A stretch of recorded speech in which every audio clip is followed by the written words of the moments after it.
Chers membres d'Église et chers amis, bonjour. Nous avons partagé dans l'émission 144 le verset 19 du chapitre 5 de Romains. En effet, comme par la désobéissance d'un seul être humain, Adam, la multitude a été rendue pécheresse, de même, par l'obéissance d'un seul, Jésus, la multitude sera rendue juste. Nous sommes justes aux yeux de Dieu grâce à l'obéissance de Jésus à sa loi. Mais quel était l'enjeu de cette obéissance ? Pour répondre à cette question, commençons par définir la loi de Dieu comme étant l'expression de son caractère. La Bible dit que Dieu est amour, et nous pouvons lire dans la lettre aux Romains, au chapitre 13, verset 10, « L'amour est l'accomplissement de la loi ». Pour dire les choses différemment, en aimant comme Dieu le veut, nous obéissons complètement à la loi. La loi de Dieu est donc une loi d'amour et elle est bien l'expression de son caractère.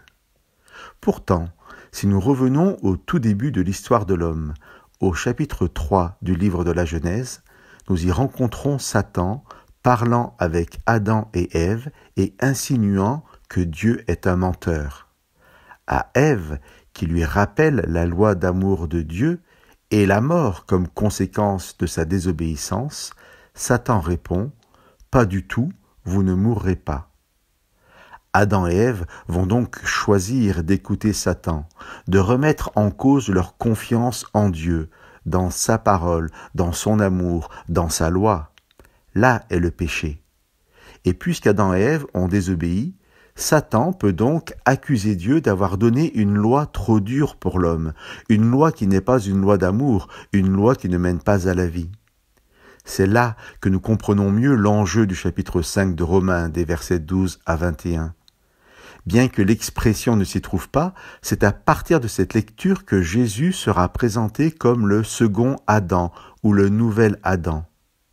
Jésus-Christ, en venant vivre comme un simple homme, comme Adam donc, va prouver, en vivant sans péché, en obéissant à la loi, que la loi de Dieu n'était pas trop exigeante.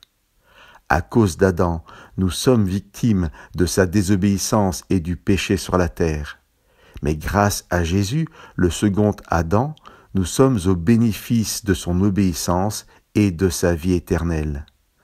Chers amis, nous sommes invités aujourd'hui à choisir de qui nous voulons être les héritiers, d'Adam ou de Jésus-Christ.